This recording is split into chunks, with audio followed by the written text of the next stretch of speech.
Hi friends, ಎಲ್ಲರಿಗೂ ನಮಸ್ತೆ. ಇವತ್ತಿನ ಟಾಪಿಕ್ ಬಂದು ಮನಿ ಡಿಪಾಸಿಟ್. ಅದಕ್ಕೆ ಅಮೃತ ಕಳಶ ಅಂತ ಹೆಸರಿಟ್ಟಿದ್ದೀವಿ. ಇದು ನಿಮ್ಮ ಬ್ಯಾಂಕಲ್ಲಿ ಎಷ್ಟೇ ಅಕೌಂಟ್ಸ್ ಇದ್ರೂ ನಿಮ್ಮ ಪರ್ಸ್ನಲ್ ಆಗಿ ಇದೊಂದು ಅಕೌಂಟ್ ಓಪನ್ ಮಾಡಿ ಅದರಲ್ಲಿ ಡಿಪಾಸಿಟ್ ಮಾಡಿ ಅಮೌಂಟ್. ನಿಮ್ಮಲ್ಲಿ ನಿಮಗೆ ಬರೋ ಸ್ಯಾಲ್ರಿ ಆಗ್ಬೋದು, ಇಲ್ಲ ದಿನ ಇರಬಹುದು, ಬರೋದರಲ್ಲಿ 10% ತೆಗೆದು ಪಕ್ಕಕ್ಕಿಡಿ. ಆ 10% ನಿಮಗೋಸ್ಕರ ಅನ್ನೇ ಡಿಪಾಸಿಟ್ ಮಾಡಿ. ಯಾಕೆಂದರೆ ಈಗ ಅದು ಮಾಡೋದ್ರಿಂದಾಗೂ ಎಷ್ಟೋ ಮಾಡಿರ್ತೀವಿ. ಇದನ್ನು ಮಾಡೋದ್ರಿಂದ ನಮ್ಮ ಹತ್ರ ಮನಿ ಇದೆ, ಆ ಮನಿ ಏನಕ್ಕೂ ಎತ್ಕೋಬಾರ್ದು, ಯಾವುದೇ ಕಾರಣಕ್ಕೂ ತೆಗಿಬಾರ್ದು. ಇದೊಂದೇ ಕಂಡೀಷನ್ ಅದರಲ್ಲಿ.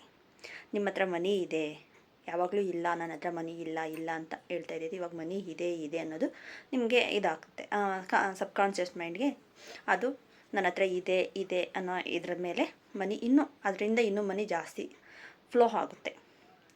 ಇದರಲ್ಲಿ ಈ ಕಾನ್ಸೆಪ್ಟ್ಗೆ ಅಮೃತ ಕಳಶ ಅಂತ ಇಟ್ಟಿರೋದು. ಅಮೃತ ಕಳಶ ಅಂತಲೇ ಇಡಿ ಅದಕ್ಕೆ. ನೆಕ್ಸ್ಟು ಇನ್ನು ಮನೆಯಲ್ಲಿ ಅಕಸ್ಮಾತ್ ಬ್ಯಾಂಕಲ್ಲಿ ಡಿಪಾಸಿಟ್ ಮಾಡೋಕ್ಕಾಗಲಿಲ್ಲ ಅಂದರೆ ಮನೆಯಲ್ಲೇ ಒಂದು ಡಬ್ಬಿಯಲ್ಲಿ ತೆಗೆದು ಅದ್ರ ಮೇಲೆ ಅಮೃತ ಕಳಶ ಅಂತ ಬರೆದು ಅದರಲ್ಲಿ ಅಮೌಂಟ್ ಹಾಕಿ ಇಡ್ತಾ ಬನ್ನಿ. ನಿಮ್ಗೆ ಯಾವತ್ತು ಅನಿಸುತ್ತೋ ಹೋಗಿ ಡಿಪಾಸಿಟ್ ಮಾಡಬೇಕು ಅಂತ ಆವಾಗ ಡಿಪಾಸಿಟ್ ಮಾಡಿ.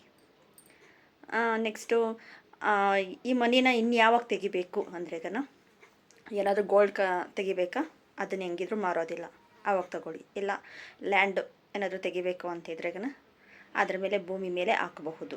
ಇವೆರಡು ಬಿಟ್ಟರೆ ಮನಿ ಇನ್ನೇನಕ್ಕೂ ತೆಗಿಬಾರ್ದು. ತೆಗೆದ್ರೂ ಎಮರ್ಜೆನ್ಸಿ ತೆಗಿಲೇಬೇಕು, ತೆಗೆದ್ರು ಅದಕ್ಕೆ ನೀವು ಬಡ್ಡಿನೋ ಚಕ್ರ ಬಡ್ಡಿ ಅಂತಾರವ ಅದನ್ನು ಹಾಕಿ ಅದರಲ್ಲಿ ಡಿಪಾಸಿಟ್ ಮಾಡಬೇಕು. ಮತ್ತು ಆ ಥರ ಆವಾಗ ನಿಮ್ಮ ಹತ್ರನೂ ಮನಿ ಇದೆ, ನಿಮಗೋಸ್ಕರ ಇದೆ, ನಿಮ್ಮದು ಅಂತ ಇದೆ ಅಂತ ಇದರ ಅರ್ಥ. Okay friends, thank you so much.